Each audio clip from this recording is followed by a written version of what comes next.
vocês aqui diretamente do primeiro simpósio de imagem cardiovascular, organizado pelo DIC, Departamento de Imagem da Sociedade Brasileira de Cardiologia, com a regional da Sociedade de Cardiologia aqui de Mato Grosso. Eu recebo agora aqui o Dr. Leonardo Sara. Dr. Leonardo Sara é especialista em tomografia e ressonância cardíaca, formado pelo Instituto do Coração e atualmente é responsável pelo serviço de tomografia e ressonância cardíaca da Clínica CBI de Goiânia. Dr. Leonardo, muito obrigado mais uma vez por você ter vindo aqui nos presentear com 2 aulas extremamente importantes no tema. A primeira aula, o Dr. Leonardo falou sobre o uso da angiotomografia coronariana. A gente sabe que a angiotomografia, na verdade, elas são 2 exames combinados, né? Eles têm a fase sem contraste, que é o score de cálcio, e a fase contrastada, que é propriamente dita a angiotomografia. Eu queria que você falasse um pouquinho sobre o score de cálcio. Em que situações que ele está hoje indicado?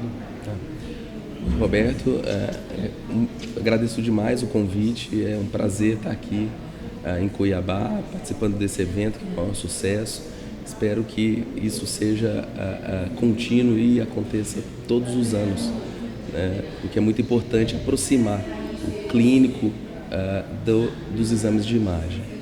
Bem, com relação ao score de cálcio, ele é uma tomografia, é um tipo de tomografia do coração, realizada sem a infusão de contraste, tá? Então não precisa pegar veia, não precisa tomar medicação de preparo, nem medicação para controlar a frequência cardíaca, né? E ele é direcionado para pacientes assintomáticos, né? Por quê? Porque ele vai apenas avaliar a presença ou não e quantificar a calcificação nas artérias coronárias. E ter cálcio nas coronárias é igual ter aterosclerose. Portanto, quanto mais cálcio, mais aterosclerose coronária o paciente tem.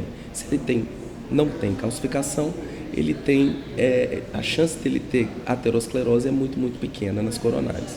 E ele está relacionado, o score de cálcio, com a chance de evento cardiovascular futuro, ou seja, chance de infarto, chance de morte cardiovascular e morte geral no segmento. Então, assim, ele vai estratificar, ele vai refinar a estratificação de risco, dizer se a chance desse paciente é maior ou menor de ter um infarto no futuro. É para isso que o score de cálcio serve.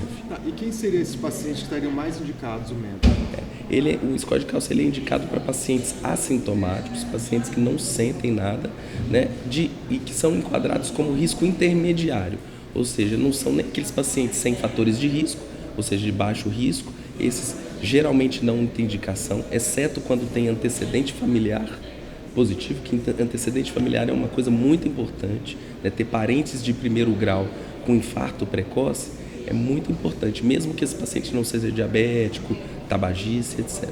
Então, o score de cálcio geralmente não está indicado por baixo risco, nem indicado por altíssimo risco. Então, é esse paciente de risco intermediário assintomático. É para isso que ele serve. Vamos supor que um paciente tenha feito um exame do score de cálcio, tenha dado o score de cálcio 0 ou um pouco alterado. Quanto tempo ele precisaria repetir esse exame? Isso teria realmente indicação da repetição do exame do score de cálcio? O score de cálcio, ele geralmente é indicado apenas uma vez, principalmente quando ele é positivo. Ele não tem indicação de ficar seguindo esse score de cálcio. O recado dele é dado no primeiro exame. Se você tem aterosclerose e muita ou pouca, ou não tem aterosclerose. Ver se essa aterosclerose vai aumentar, não tem estudo demonstrando utilidade disso. Então, nesse primeiro score de cálcio, você já vai ter informação se deve tratar esse paciente mais acentuadamente ou não. Tá? Quando que ele pode ter uma indicação de segmento? Quando ele é 0. Então, quando o score de cálcio inicial é 0, os estudos mostram a partir de 4 anos depois, eles dão uma proteção, essa informação de score de cálcio 0 dá uma proteção de um selo de validade mais ou menos de 4 anos. Passados 4 anos, se o seu score de cálcio for 0, talvez você tenha a indicação de repetir esse score de cálcio. Mas em outras situações, não existe comprovação de utilidade do score de cálcio para segmento. Okay? E uma informação importante que você falou, que o score de cálcio deve ser utilizado no paciente assintomático. Então, paciente sintomático, por exemplo, que chega no pronto-socorro com dor precordial, que alguém queira pedir um exame de score de cálcio para avaliar se o paciente tem doença ou não, ele não deve ser utilizado. Né? Isso é muito importante. O score de cálcio, ele é como se fosse o colesterol da imagem. Né? Então, assim, Se você faz ele e deu alto, não significa que você tem obstrução das coronárias. Significa que você tem ateromatose, ou seja, aterosclerose, e isso te dá um risco maior no futuro. Tá? Agora, se você é sintomático, se você tem sintoma, o score de cálcio sai do jogo, e aí sim entra a angiotomografia, para você ver não só a placa, mas ver a luz das artérias coronárias. Então, entrando propriamente na angiotomografia propriamente dita, a acurácia do método ela é boa, comparando aos métodos que a gente já tem estabelecidos no diagnóstico da doença coronariana? Assim, a acurácia diagnóstica da angiotomo já foi bastante testada em vários tipos de paciente, e a acurácia diagnóstica com relação ao cateterismo é muito boa, maior que 90%. Então, assim, é um exame bastante confiável, e ele é bastante confiável tanto para identificar a placa, quanto para excluir a presença de placa, que é muito importante também. Então, assim, você consegue excluir que esse paciente tem lesão coronária, o que dá muita tranquilidade, tem um excelente valor prognóstico e esclarece muito. Um alto valor preditivo negativo. Exatamente. Uma outra situação também, eu me lembro quando eu comecei a fazer o método, seja na época da residência, nos primeiros exames, que se questionavam muito quando a gente dava no laudo, por exemplo, o paciente tem lesão discreta, lesão moderada, o que eu vou fazer com essas placas de 40%, 30%, isso para mim não tem importância nenhuma, porque eu só vou tratar esse paciente quando ele já tiver uma lesão grave. Existe alguma importância de você diagnosticar DAC não obstrutiva? Isso é uma mudança de paradigma muito importante que a angiotomo trouxe. O que foram demonstrados nos recentes estudos, que tem muita importância saber a carga total de aterosclerose. Então, quanto mais aterosclerose você tem, maior a chance de você ter infarto e morte cardiovascular no futuro. E saber disso ajuda o paciente, ao médico, a prescrever melhor ou mais intensamente a medicação que faz a diferença, que é a estatina e talvez o AS. Então, se saber a informação da carga de aterosclerose, ou seja, saber se tem doença não obstrutiva, mesmo aquelas discretas, é super importante para você intensificar mais a medicação que faz a diferença, que é aquela que controla melhor o colesterol e aquelas que controlam melhor o fator de risco. A gente sabe que a maior parte dos infartos acontece por complicações dessas plaquinhas discretas. Então é muito comum a gente ver na prática um paciente que infartou e alguém lamentar: poxa, mas ele fez um exame de esteira, ou fez uma ressonância, ou fez uma cintilografia um mês atrás e não deu nada, estava tudo normal. Por que deu normal? Porque esses exames funcionais, eles detectam a repercussão de placas importantes, obstrutivas. Eles não veem as placas discretas. E essas placas discretas são aquelas que complicam, aquelas que mais levam ao infarto. Então, e a tomo consegue detectar isso. E tem um outro aspecto, o aspecto do paciente. Quando o paciente sabe que tem aterosclerose, e estudo mostra isso, ele adere melhor ao tratamento, ele desiste menos do tratamento, ele é mais aderente ao tratamento. E o que faz a diferença são essas medicações. O que os estudos têm demonstrado, ele consegue, o paciente tem perda de peso, o paciente controla a pressão arterial, exatamente, porque ele está vendo, né, aquela história, o ver para crer, né? Ele precisa ver que ele já tem manifestação da doença para ele modificar o estilo de vida dele e tomar as medicações. Né? Agora, o tema da sua aula hoje, você falou sobre o uso da angiotomografia na doença coronariana estável. Eu me lembro que há uns 4, 5 anos atrás, esse era um tema que praticamente você não falava da angiotomografia, porque até o que as diretrizes, tanto americana e europeia, falavam, que a angiotomografia estava indicada basicamente naquelas situações em que ou você não podia fazer um teste ergométrico, você não podia fazer a cintilografia, você não poderia avaliar o eletro de base do paciente. Então, a angiotomografia era sempre indicada naquelas situações em que você não poderia fazer os outros métodos. E nós tivemos o ano de 2015, que eu costumo falar que é um ano que foi uma mudança de paradigmas da angiotomografia, porque a gente teve a publicação de 2 trabalhos extremamente importantes, que foi o PROMISE e o SCOT-HART. Eu queria que você falasse um pouquinho para os nossos telespectadores da SBCM TV, o que foram esses 2 trabalhos, o PROMISE e o SCOT-HART. De uma maneira geral, a partir de 2015, começaram a sair os trabalhos, e o PROMISE foi o primeiro trabalho nesse sentido, o grande trabalho, na verdade, nesse sentido, que começou que procuraram resolver a dúvida que a gente tinha. Então, a gente sabe agora, então, que a tomografia é capaz de ver as coronárias, que a tomografia vê as coronárias bem, que o que a gente encontra na tomografia tem valor prognóstico, mas tudo bem, isso aí a gente já aceitou. Mas e agora? Né? Então, eu estou com um paciente na minha frente, com o que eu começo? Eu faço um estudo funcional com dor torácica, né? Faço um estudo, um teste ergométrico, uma cintilografia, etc. Ou começo vendo a anatomia. Então, esses estudos começaram a randomizar os pacientes para começar a investigação com dor torácica crônica, com pacientes que começam com o exame inicial sendo a tomografia e exame inicial sendo um exame funcional ou o tratamento padrão. Por que isso, tratamento padrão? Porque muitos desses estudos, como o Scott Hart, são estudos de pacientes de vida real, né? Principalmente europeus, pacientes que são do sistema de saúde europeus, e lá eles têm um protocolo. Então, começaram a randomizar pacientes, desses pacientes, vida real, para fazer o angiotomo primeiro ou seguir como se faz normalmente.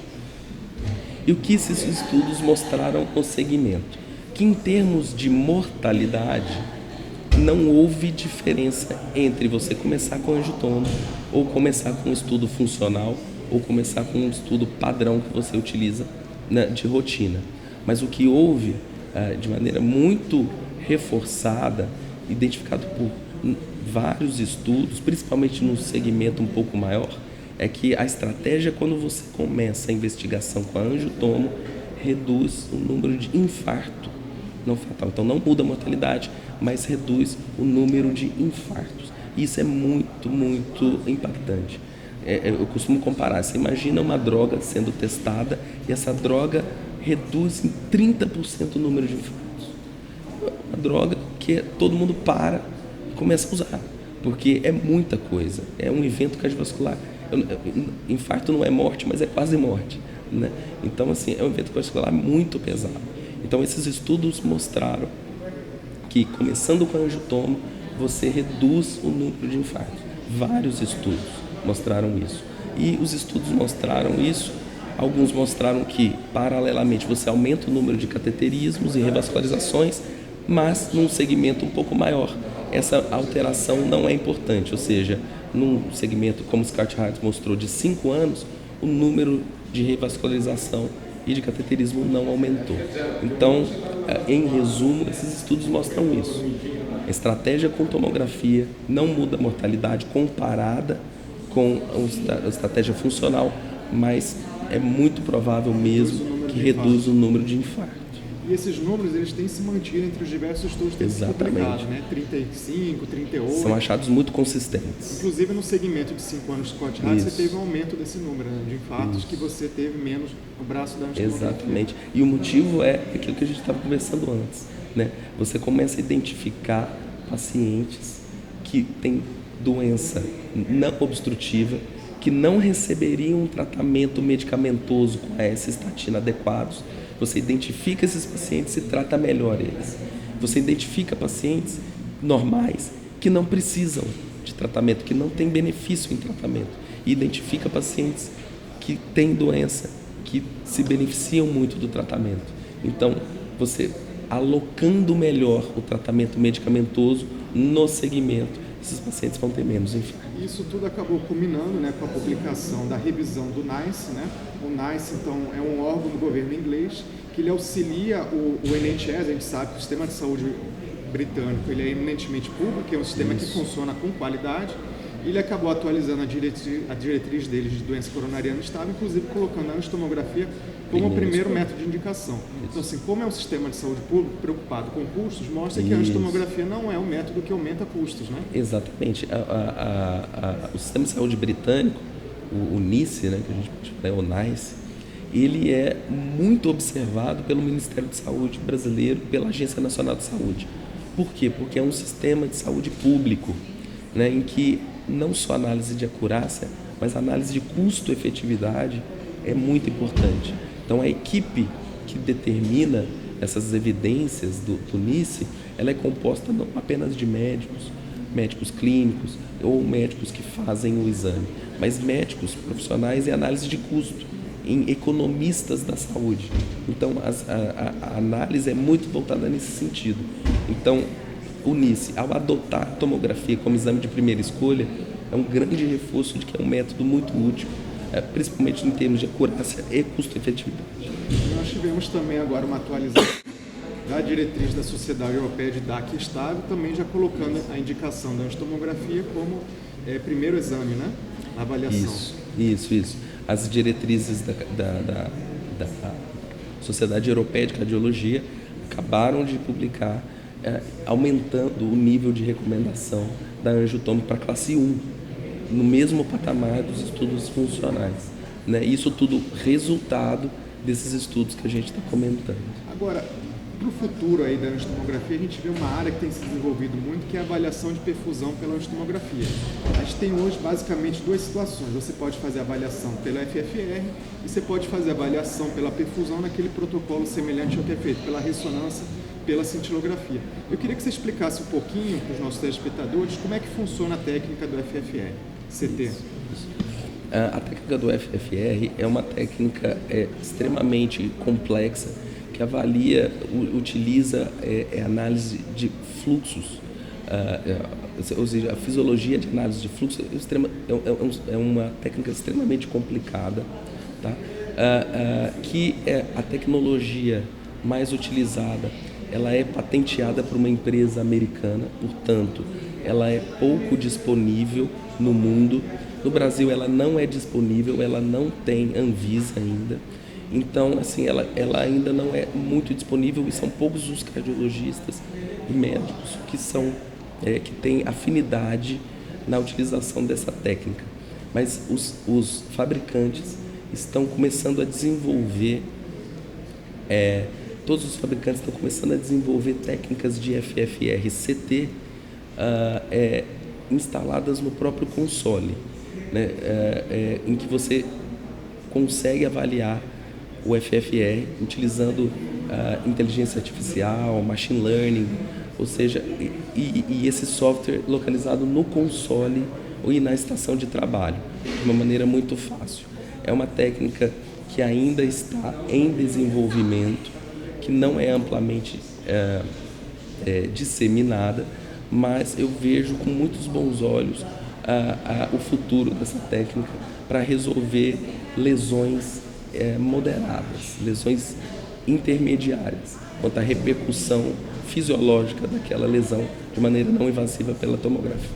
Então você conseguiria combinar no mesmo exame essa avaliação anatômica e perfusional. Isso. Você acha que algum dos dois métodos vai prevalecer ou os dois vão caminhar aí? Isso. Já a análise, eu não falei da angiotomo para perfusão, a outra forma de avaliação é a isquemia, avaliando a perfusão miocárdica por tomografia com o estresse, com dipiridamol ou adenosina, com as dilatadoras, né?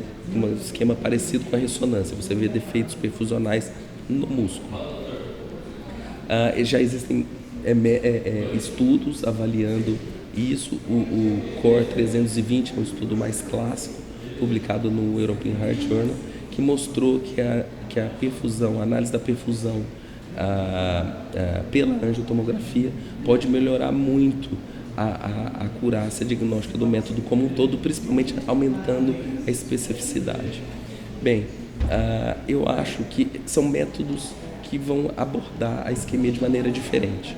O FFR ele vai abordar a repercussão daquela lesão específica, né? Você vê uma lesão de risco intermediário de estenose intermediária e vai ver se essa lesão leva ou não redução do fluxo. Já a avaliação da isquemia, ela vai avaliar não só aquela lesão, mas a presença de defeito perfusional secundário à microvasculatura. O que vai determinar a utilização de um ou de outro, no final das contas, é a facilidade de emprego e utilização. Aquele método que se mostrar mais robusto e mais fácil de se utilizar na rotina clínica, eu acho que é o que vai prevalecer. Se o FFR tiver muita dificuldade de se empregar de uma maneira fácil no console, se continuar do jeito que está, você precisa pegar o exame, mandar para os Estados Unidos, pagar super caro para ter o resultado, esse método não vai prevalecer. Da mesma forma, a isquemia, se não for paga pelos convênios e se for um exame muito demorado, ficar difícil na prática, também não vai prevalecer. Eu acho que o que vai determinar, no final das contas, é a facilidade do emprego dela na rotina clínica. Facilidade de realização e também de cobertura pelos convênios, né? Isso. Bom, mais uma vez eu gostaria aqui de agradecer ao Dr. Leonardo Sara por ter vindo participar do nosso evento. Ele está saindo de uma gripe bem forte, com dificuldade para falar, mas mesmo assim veio aqui e nos abrilhantou com 2 excelentes aulas.